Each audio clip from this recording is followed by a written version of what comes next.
अस्सलाम वालेकुम guys, welcome to bike पे नबी के। आज की जो हमारी वीडियो है वो है रोड प्रिंस वीगो के ऊपर। आज हम बात करेंगे कि रोड प्रिंस वीगो को क्या आपको परचेज करना चाहिए या नहीं करना चाहिए, पार्ट्स अवेलेबल होंगे या नहीं होंगे। तो कंप्लीटली आज हम डिटेल में बात करेंगे इस मोटरसाइकिल के बारे में। तो बिना वेस्ट किए अपनी वीडियो को स्टार्ट कर लेते हैं। So guys, first of all तो हम देख लेते हैं इस मोटरसाइकिल के फीचर्स को।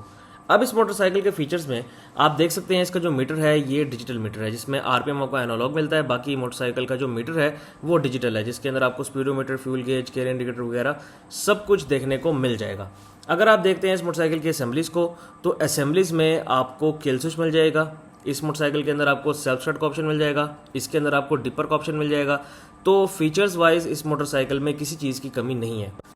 अगर इस मोटरसाइकिल के इंजन की बात कर ली जाए, तो इस बाइक का जो आपको इंजन मिल रहा है ये सिंगल ओवरहेड कैमशाफ्ट इंजन है, जो कि एक एयर कूल्ड इंजन आपको मिल जाएगा। और मोटरसाइकिल 4 स्ट्रोक है।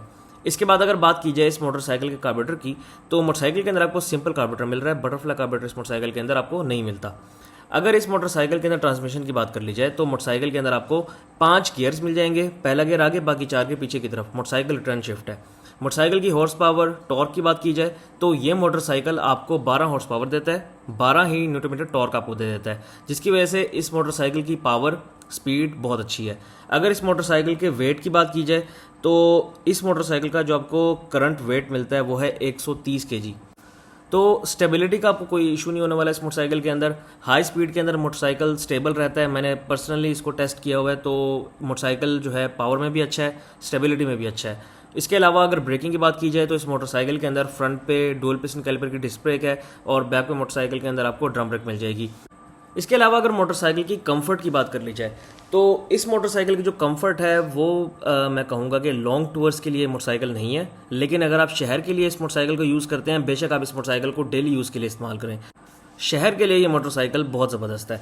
अगर इस मोटरसाइकिल की सीट को देखें, तो इस मोटरसाइकिल की सीट मेरे ख्याल में जितने भी मोटरसाइकिल्स मैंने चलाए हैं इस वक्त, तो उनमें सबसे बेस्ट सीट, सबसे कंफर्टेबल सीट इस मोटरसाइकिल की है। इसके अलावा अगर बात की जाए इस मोटरसाइकिल के शॉक्स की, तो front shocks, back shocks motorcycle के बहुत अच्छे आपको मिल जाएंगे। और मोटरसाइकिल के इंजन में आपको बैलेंसर नहीं मिलता, उसकी वजह से आपको थोड़ी सी वाइब्रेशंस मिलती हैं हाई स्पीड के ऊपर, लेकिन वो काबिल बर्दाश्त है, वो बहुत ज़्यादा वाइब्रेशंस नहीं है।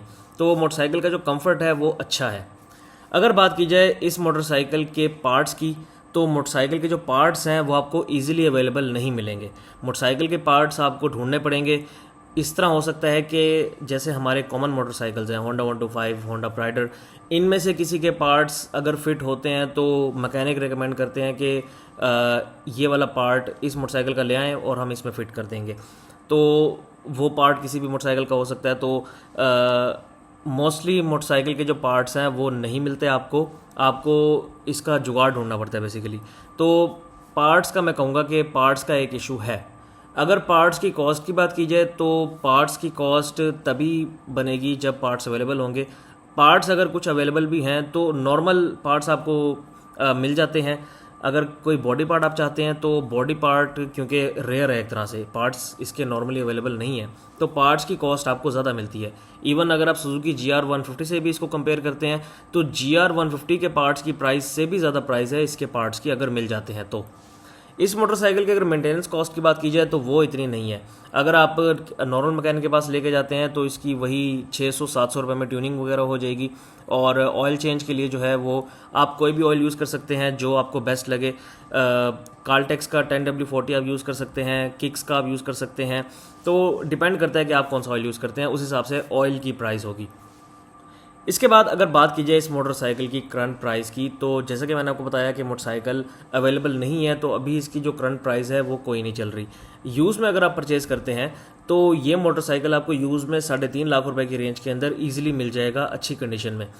अच्छी कंडीशन में इस तरह के मोटरसाइकिल मैक्सिमम 20,000 के अंदर अंदर चला हुआ होगा, और टायर्स की कंडीशन, बाइक की कंडीशन उस हिसाब से बेहतर होगी। तो आपको 3.5 लाख रुपए की रेंज के अंदर अंदर ही मोटरसाइकिल मिल जाएगा। सो गाइस, क्या इस मोटरसाइकिल को परचेज़ करना चाहिए या नहीं करना चाहिए? तो मैं आपको बिल्कुल भी रिकमेंड नहीं करूंगा कि आप इस मोटरसाइकिल को परचेज़ करें डेली यूज़ के लिए, क्योंकि इस मोटरसाइकिल के पार्ट्स अवेलेबल नहीं है। तो डेली यूज़ के लिए खुदा ना खास्ता कोई भी मसला हो सकता है, तो पार्ट्स आपको नहीं मिलेंगे तो फिर आपको इशू होगा। तो बेहतर है कि डेली यूज़ के लिए आप इस मोटरसाइकिल को परचेज़ ना करें। संडे राइड्स के लिए या फिर हफ्ते में एक बार अगर आपने निकालना है मोटरसाइकिल, तो उसके लिए मेरे ख्याल में ठीक है, आप 1 साल 2 साल तक चलाएं इस मोटरसाइकिल को और फिर इसको सेल आउट कर दें। एक और चीज़ कि इस मोटरसाइकिल की इतनी मार्केट वैल्यू नहीं है, तो इसी वजह से आपको इस मोटरसाइकिल की जो रीसेल वैल्यू है वो इतनी नहीं मिलेगी। आप ये एक्सपेक्ट नहीं कर सकते कि आपने अगर 3 लाख रुपए का लिया है तो आप 3 लाख रुपए का ही बेच पाएंगे इसको। इस मोटरसाइकिल की प्राइस उस हिसाब से आपको कम करनी पड़ेगी ताकि आपका जो मोटरसाइकिल है वो बिके। सो गाइस, ये थी मेरी आज की video. Thank you very much. अल्लाह हाफिज़।